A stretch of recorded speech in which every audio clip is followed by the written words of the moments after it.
మే 6. అంతటా యెహోవా సమూయేలుతో ఇలాగు సెలవిచ్చెను.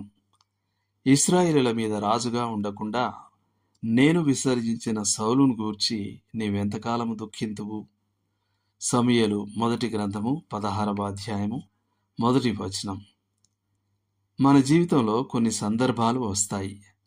గతాన్ని గురించి విషాదపడటాన్ని విడిచిపెట్టి ప్రస్తుతంలో దేవుడు మనకు ఇచ్చిన కార్యానికి మనల్ని అంకితం చేయాల్సిన సమయం జీవితంలో వస్తుంది.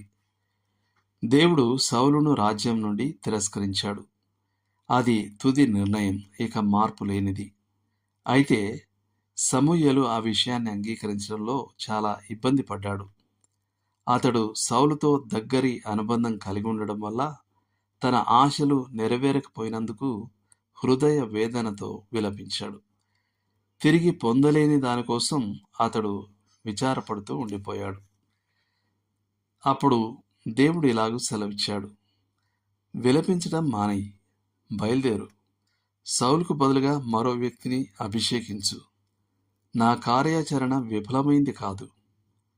ఇశ్రాయేలు చరిత్రలోకి అడుగుపెట్టబోయే వ్యక్తిగా నాకు సౌలు కంటే ఉత్తమమైన వాడు సిద్ధంగా ఉన్నాడు. సమూయేలు ఈ పాఠాన్ని తన కొరకే కాక సౌలు స్థానంలో రాజైన దావీదుకును బోధించాడని మనం తలంచాలి. ఏదేమైనా దావీదు ఆ పాఠాన్ని చక్కగా గ్రహించాడని నిరూపించాడు. తన శిశువు మరణం పొందేంత వరకు దేవుణ్ణి బిడ్డను కాపాడమని ఆశిస్తూ ఉపవాసముండి దుఃఖించాడు. అయితే శిశువు మరణించినప్పుడు అతడు స్నానం చేసి వస్త్రాలు మార్చుకొని ఆరాధించడానికి గుడారానికి వెళ్ళి పిమ్మట భోజనం చేశాడు. అతని వైఖరిని ప్రశ్నించిన వారితో అతడిట్లా అన్నాడు, ఎప్పుడైతే వాడు చనిపోయాను, నేను ఎందుకు ఉపవాసం ఉండవలెను? నేను వానిని తిరిగి తేగలనా? నేను వాని యొద్దకు పోవుదును గాని వాడు నా యొద్దకు తిరిగి రాడు. సమూయేలు 2వ గ్రంథం 12వ అధ్యాయం 23వ వచనం.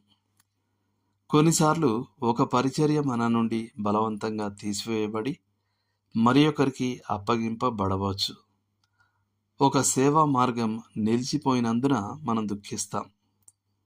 ఒక స్నేహము లేక భాగస్వామ్యం తెగిపోయి దాని పర్యవసానంగా జీవితం శూన్యంగాను, లేక మనకు మిక్కిలి ప్రేమైన వారిచే క్రూరంగా నిరాశపరచబడి ఉండవచ్చు.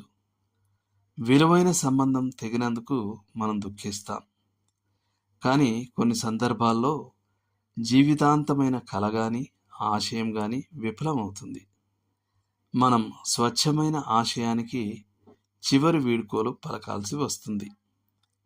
విలపించడంలో తప్పేమీ లేదు. కానీ అది మర్యాదను మించి కొనసాగితే మనం ప్రస్తుతం ఎదుర్కోవాల్సిన కష్టాలను సమర్థవంతంగా ఎదుర్కోవడంలో విఫలమవుతాం. ఈ స్టాన్లీ జోన్స్ అన్నట్టు జీవితంలోని విషాదాల నుండి గంటలోపే తిరిగి కోలుకోవటం నేను అవలంబించిన విధానం. దేవుడు మిమ్మల్ని దీవించును గాక. ఆమెన్.